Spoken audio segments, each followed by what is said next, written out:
twins were already on their side, coupled up to Wilson. He was now being used as a works coach.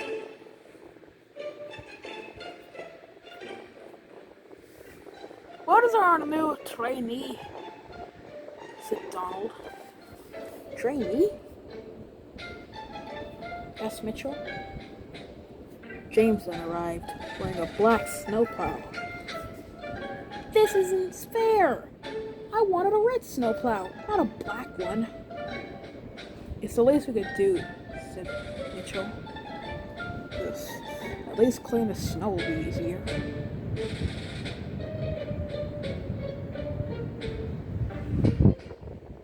Their drivers then got information. "Like Oliver said, there's a giant snowpile at Knapford. We'd better get to it." "Come on," said Donald. "Let's go." The twins then set off.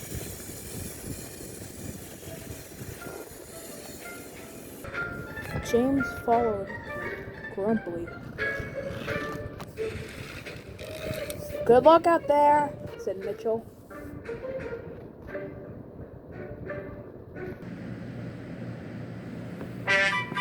On the way, the engines kept singing a little tune. Donald and Douglas kept singing about Scotland.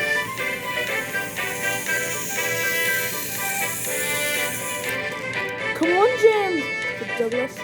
"This will be long." James followed after, still annoyed by the song the twins were singing.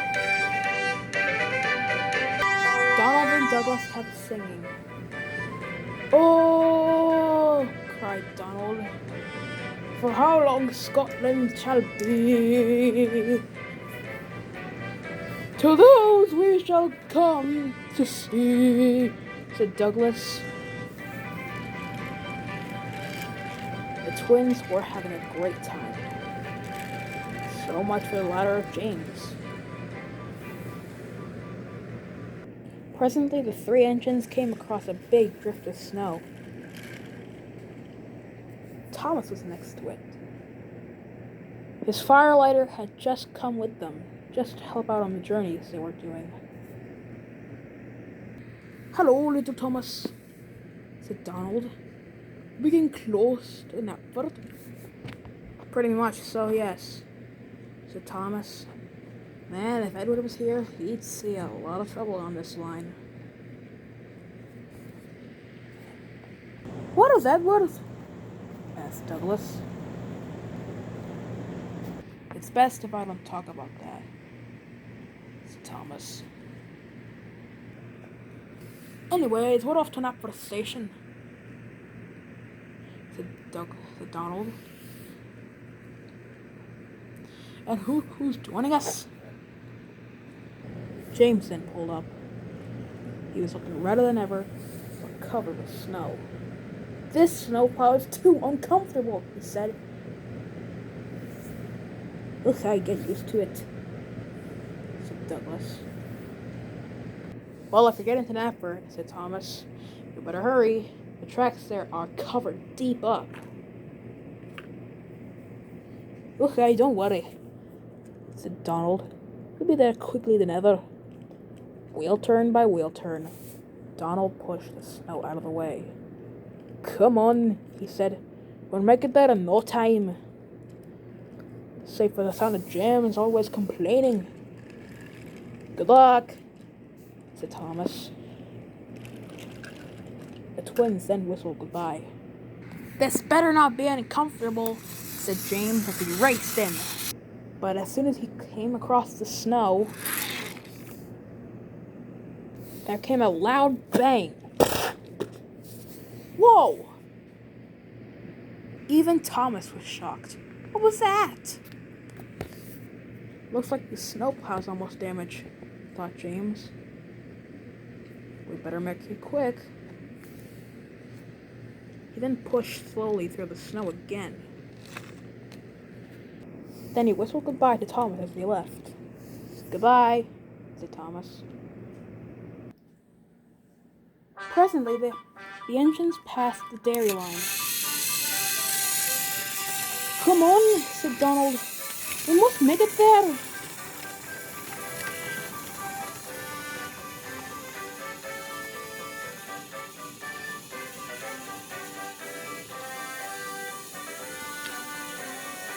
James then followed.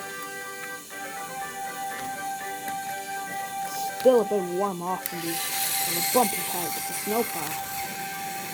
Presently the twins came across an old bridge. It had a steep slope on it. The twins then puffed harder and harder up. But as time did tell, the icy rails made it hard to puff up. As the twins puffed up the hill, their wheels squeaked and squeaked. They were panting as hard as they ever could. "This hill is too steep for us," said Donald. But James was tired of waiting all the time. "Let's get up there right now," he said. "But James, laddie, we can't get up the hill," said Douglas. This made James really cross. He didn't want to waste time. He then backed up. Then charged at the train. He biffed Douglas with a hard pounce.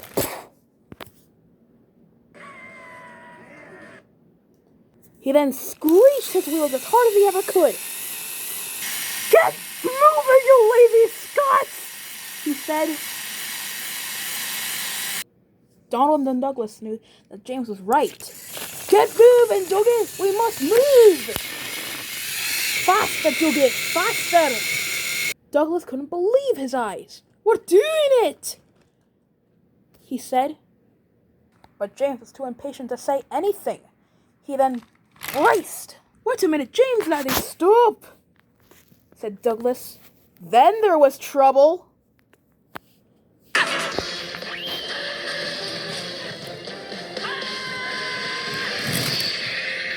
James's snowplow then hit into the front of Douglas, causing it to fall right off James and into the ravine.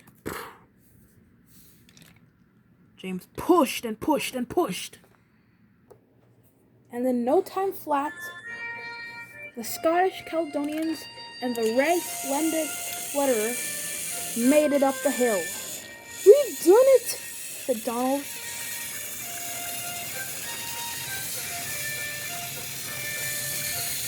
James followed after, as happy as he could. At last, the three engines arrived at Knapford. Donald and Douglas made it first, and soon the Caledonians went to work.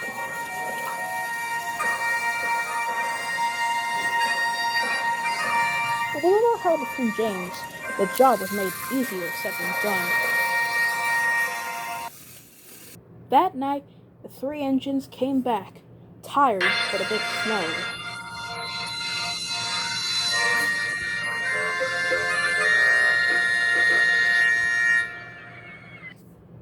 "Well," said Duck, "I suppose that line was a bit rough for the twin engines, I suppose?" "You wouldn't believe the line we were clearing up. I even had to sacrifice my own snowplow," said James. "Fortunately, the twins let me borrow their snowplows for the time being until I get my very own snowplow ready." "Isn't that lucky?" said Oliver. The five engines then looked. They then heard a whistle.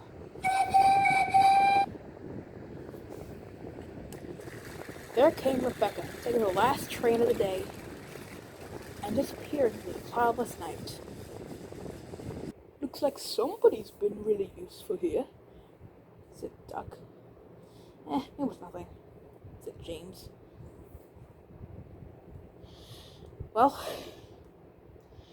I'd better get going back to the sheds," said James. "The other engines will probably be wondering where I am." Soon Miss Emily Topham had arrived. "Good news, James. The lines are all clear for you now. You can head home." "Thanks, ma'am," said James. Goodbye, you two. It was nice clearing the lines with you. To well he'll come back, said the twins.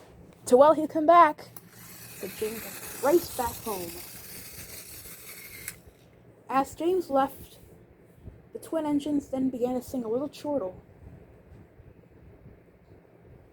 about the day they had with James. Oliver and Duck listened closely as the young red engine was out of sight.